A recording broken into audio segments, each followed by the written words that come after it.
Now Elijah the Tishbite from Tishbe in Gilead said to Ahab, "As the Lord, the God of Israel lives, whom I serve, there will be neither dew nor rain in the next few years except by my word."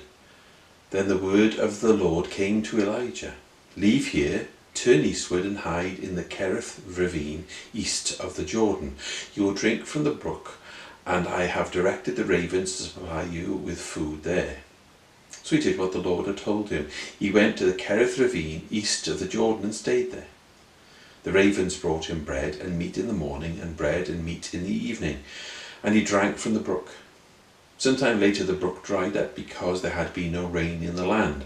Then the word of the Lord came to him, "Go at once to Zarephath in the region of Sidon and stay there. I have directed a widow there to supply you with food." So he went to Zarephath. When he came to the town gate, a widow was there gathering sticks. He called to her and asked, "Would you bring me a little water in a jar so I may have a drink?" As she was going to get it, he called, "And bring me please, a piece of bread." "As surely as the Lord your God lives," she replied, "I don't have any bread, only a handful of flour in a jar and a little olive oil in a jug. I am gathering a few sticks to take home and make a meal for myself and my son, that we may eat it and die." Elijah said to her, "Don't be afraid. Go home and do as you have said. But first make a small loaf of bread for me from what you have and bring it to me. And make something for yourself and your son. For this is what the Lord, the God of Israel, says. The jar of flour will not be used up, and the jug of oil will not run dry until the day the Lord sends rain on the land." She went away and did as Elijah had told her. So there was food every day for Elijah and for the woman and her family. For the jar of flour was not used up, and the jug of oil did not run dry, in keeping with the word the Lord spoken by Elijah. Sometime later, the son of the woman who owned the house became ill, and he grew worse and worse and finally stopped breathing. She said to Elijah, "What do you have against me, man of God? Did you come to remind me of my sin and kill my son?" "Give me your son," Elijah replied. He took him from her arms, carried him to the upper room where he was staying, and laid him on the bed. Then he cried out to the Lord, "Lord, my God, have you brought tragedy even on this widow I am staying with by causing her son to die?" Then he stretched himself out on the boy 3 times and cried out to the Lord, "Lord, my God, let the boy's life return to him." The Lord heard Elijah's cry, and the boy's life returned to him, and he lived. Elijah picked up the child and carried him down from the room into the house. He gave him to the mother and said, "Look, your son is alive."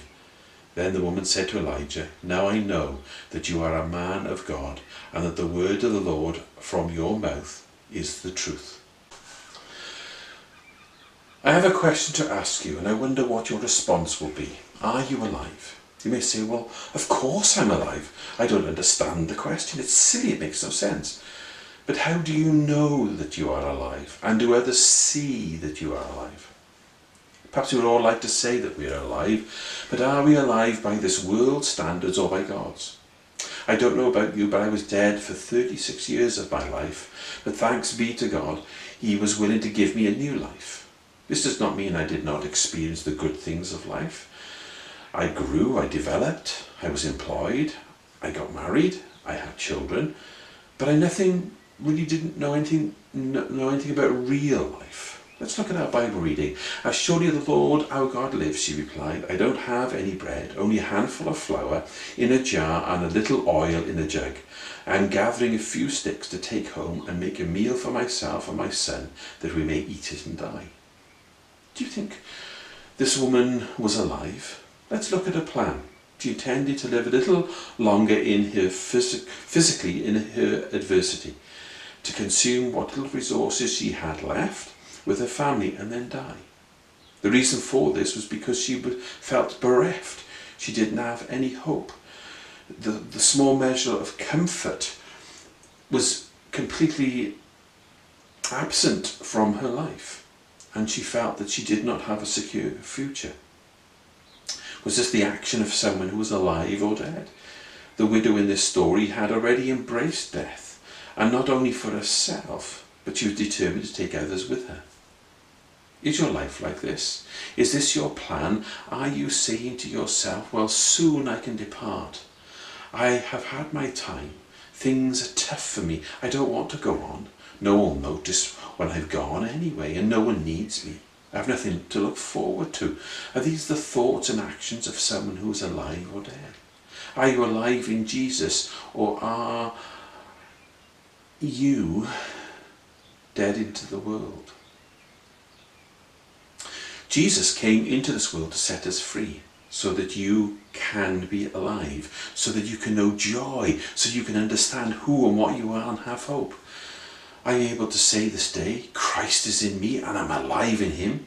Jesus said, if he gives life, then we have life, and life in great abundance. We have freedom, and we're able to discover who and what we are. This means we're able to walk in our destiny and the plan that God has for our lives.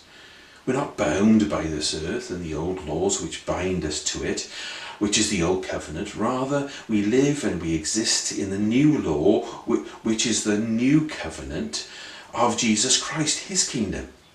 We're not supposed to be Old Testament people. This means that those things which seek to destroy us, those things which you believe about yourself, are all wrong. You've allowed others also to reinforce those thoughts and lies over the years in your life. Those things which are used to bind you to the darkness of this world, so that death has become so familiar, expectant, that you only ever experience a weak winter's sun in your life. You see, Christ came to free you from this bondage, to break you free from the smothering of your life because of the bandages of lies and deceit, which over time have been so tightly wrapped around you that you become comfortable with the cold and dark of the tomb. These lies which have said that you're not good or holy enough, that you can never attain anything, you'll never know joy, you'll never amount to anything, you're too old, far too stupid, how on earth can you be anything? The lies of tradition and the fact that the world wants to kill the freedom of the expression that's in your life. All of this is lies. Jesus came to set you free from all of this. Jesus came to wipe away the lies, the tears, the fear, the deceit, the pain and crush of defeat, the extinguishing of your enthusiasm. Jesus came to reconfigure your life, to reboot your mind, to upgrade your existence. Jesus calls for you to come out of the tomb, which is cold and damp, which was once your life. He is calling you into the sun and the warmth of God, so that your grave clothed wrappings can be removed from you, so you can find freedom and ease of movement, so the blood of the life of Christ can flow through you and you can feel his Spirit, which would empower you so that you can discover your destiny and that you can feel alive in your body once again. Jesus came to tell you that you are good enough, for he makes you so, and that you can be holy and worthy, for he does what is required. For he makes the way possible. He dispels the lies which you have chosen to believe and replace them with freedom and truth, which Christ wishes to give you. Jesus is saying, come out of the tomb and into the light. Jesus came to free you from this earth and its constraints. Do you know this freedom? Do you know this freedom from the dogma and the law of death of the old covenant? Are you a people of life and purpose and generosity and love and power and healing and grace, and you have freedom? Are you a people who are 100% committed to him who gives you life, rather than this world which likes to take life away from you? You may know the meagre level of life and the freedom that you allowed yourselves to experience, but how does that compare to what God wishes to give you, so that your dreams may be fulfilled? What was this woman's plan? What did she have to gain? In short, it was despair and death. She had no hope. She had no sunshine in her life, no warmth, no Spirit of God. Not only did this depression affect her own life, but she was determined that it would infect her whole family like a deadly contagion. Are your plans the same? Are they full of despair, depression and death? Are you spreading this daily contagion which you are experiencing to others? In our story, it took God to intervene in the woman's life through his servant Elijah, and God did not only act once but twice. The second miracle in our reading was the gift of life given by God. The widow's son was brought back to life. Within that society in which she lived, if her son died because she was a widow, it was a double disaster. Within a society which was dominated by men, even though God had given them an ordinance for the provision of widows and orphans, she would have been ignored and left destitute. But if she had a son with her, it would be all different. God heard the cry of his servant and performed another miracle for this widow. This day, does God hear your cry? Because of you, do miracles abound in your presence? Are you God's servant? Are you calling to him for a miracle? Jesus also offers you a new life, which doesn't have to be contained. Did you hear what I just said? You have a new life without containment, whether old or young, stale or new. Even if you're someone who once knew God and you lost your way, Jesus came so that you could have and gain new life. Cast off your grave clothes. Let the Son of God touch your skin.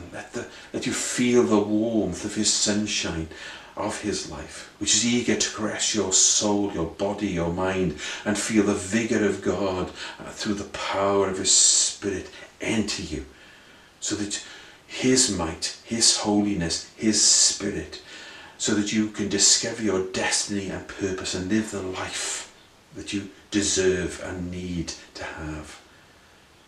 The decision is yours. It's as easy as that experience of that widow. You can choose life or death, the tomb or freedom in the sunshine. You see, God desires you to be alive in him, to be born again with him. What do you want? What do you desire? Do you want to be alive? Or do you instead enjoy being in your death?